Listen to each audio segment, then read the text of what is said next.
ham sandwich, and I'm raising this brown sugar. It's hard to see inside someone else's family, to find what holds it together and what might tear it apart. We begin in rural Georgia. Dwayne Whidden worked long hours, which left little time for his 3 young children. On November 26, 1994, he decided to take them hiking in the mountains of the Chattahoochee National Forest. Okay, you guys done? Ready?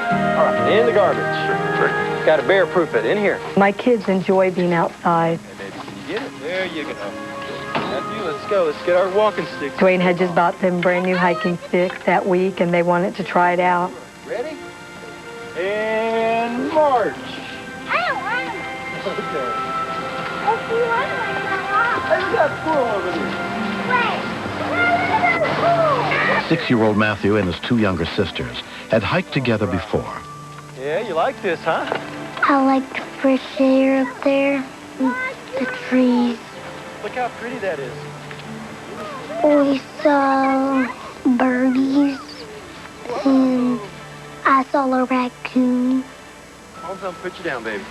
I'll tell you what. Let's come over here. Sometimes Rachel and Naomi get tired, Matthew, come on. and so my dad said, let's take a break. You guys can play in the rocks and don't go nowhere, okay? I'm going to go right up here on top of this hill. He said, y'all stay here and play while I'm gonna go look for a hog, deer, or bear. I'll be able to see you, but just sit tight, okay? Find you some rocks or something. Find me a pretty rock.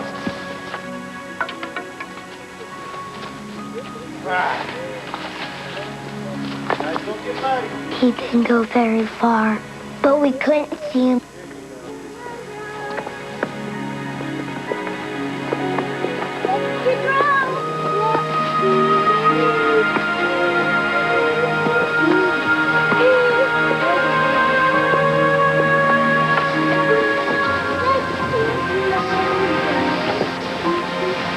There goes Naomi. I don't know why. When I turned around, Naomi was gone.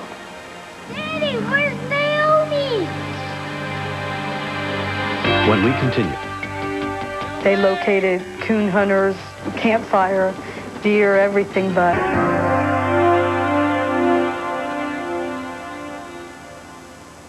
when Dwayne Whidden's youngest child, Naomi, disappeared while hiking with her family in the mountains, Lumpkin County's emergency management director, Don Seabolt, was brought in. I got a call that we had a 2-year-old lost. What happened? According to the father, he'd done a search of the area and could not find her. Okay, what was your last wearing?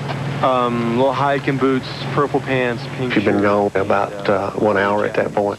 Darkness was coming, and it was going to get cold that night.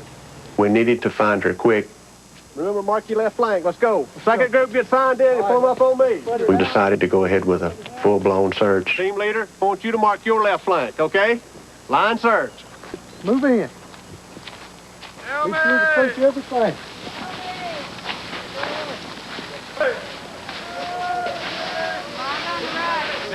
We were trying to search about 1,500 feet race to start with.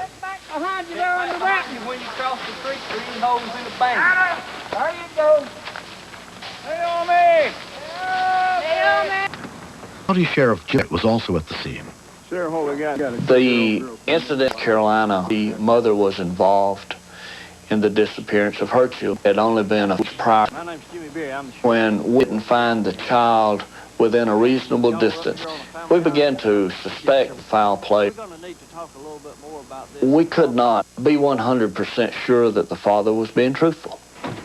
We had to speculate the worst.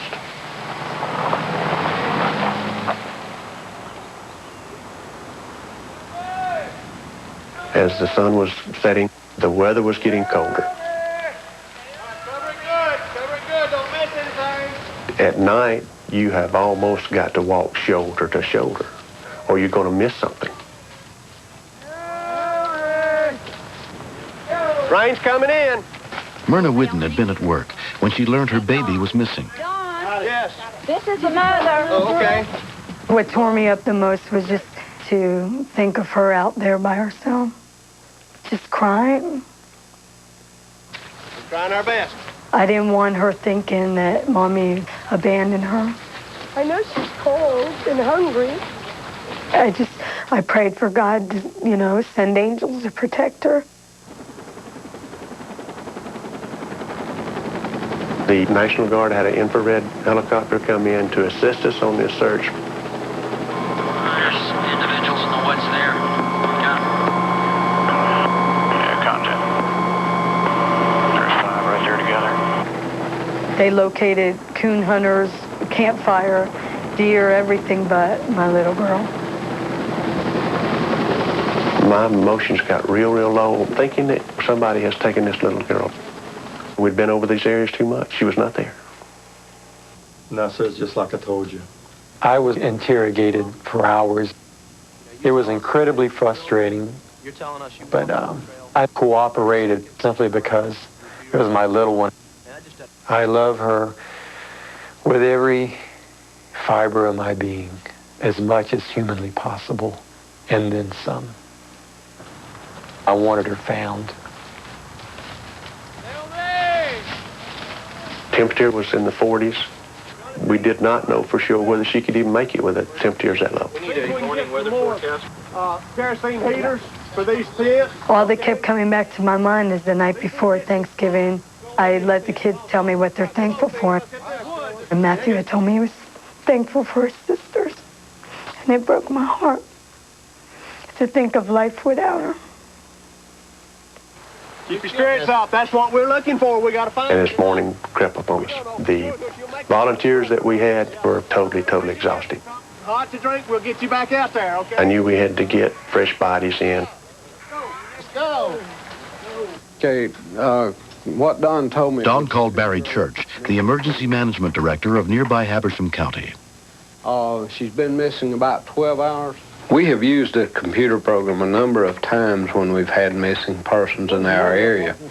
And I told him we'll be more than happy to see what it will tell us. Okay, guys.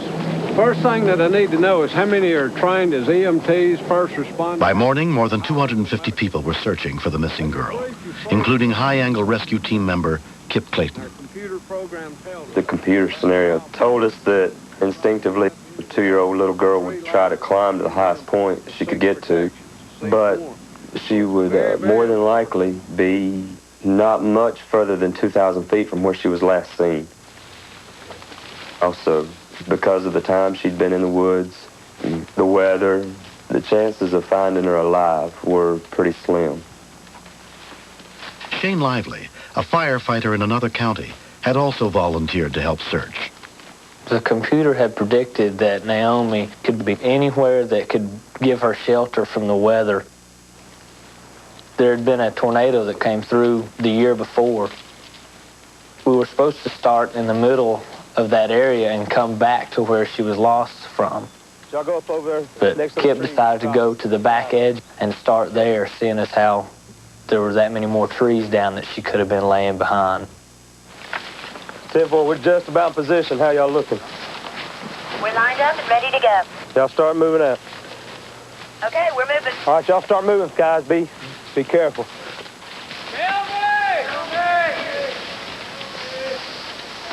Oh my God, there she is. I got her. Whoa, stop, no. I gotta check her. She was bloated. Just looking at her, I thought she was gone. Don't touch her. I knew that it would be considered a crime scene, that they would want it as untouched as possible. But then I heard a whimper. God, she's alive. Get me a vehicle back here now. Get it back here now. That was the happiest words I have ever heard in my whole life. That she was alive still. And then I would be able to see my little girl again.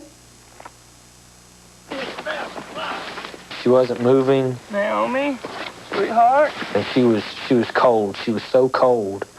And she was a purple color.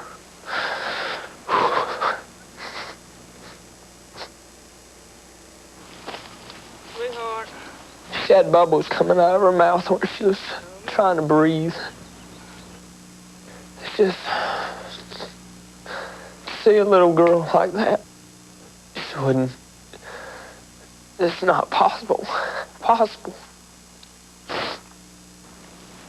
I got a pulse. I got a pulse. Let's go. Let's go. Come on, sweetheart. Come on, sweetheart. Get us a vehicle. We're going to be sitting the road. Come on. Come on, sweetheart.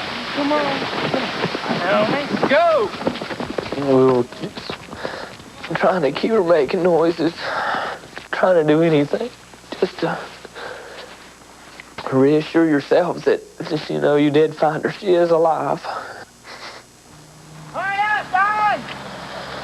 2-year-old Naomi Whitten had been lost in the woods for nearly 24 hours when she was found on the edge of the area the computer had predicted. It was just like 1,000 pounds had been lifted off everybody's shoulders. I didn't know how alive she was, but at least she had been found. To see the emotion that was felt just for a stranger was unbelievable. At nearby St. Joseph's Hospital of Dahlonega, Naomi was examined by emergency physician Thomas Rickner. Lower extremities. Her core temperature was around 70 degrees as best we could determine. She was severely dehydrated, and she had no blood pressure and no palpable pulse. Dry her and get our blankets on her. Checking her rectal temp. I knew that she could hear me, so I said, "Your daddy's here, and I love you." And she looked up at me, and she recognized me, and she began to cry. She busted out crying, and it was one of the sweetest moments in my entire life. I knew she was coming around. I'm able to get a digital rectal temp. We're here now. That's it.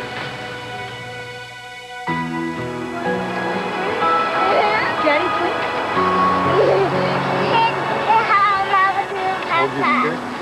please. Remarkably, Naomi came through the ordeal with no permanent injuries. You ready? I felt really bad having lost her. She did suffer, and that hurts me as a parent, not being able to protect her. Me and Mike would like to play with her.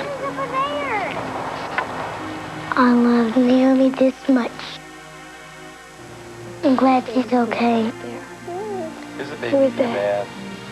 All the rescuers and all the searchers, I want you to know that I am so grateful to y'all.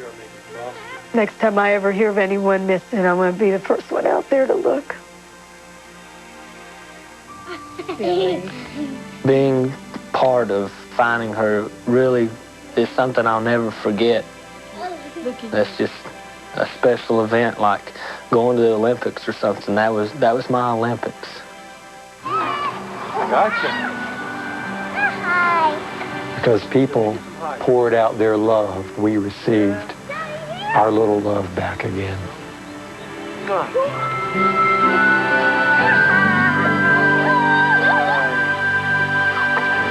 Next. Oh my God. 911 emergency. How does this town if I can stop?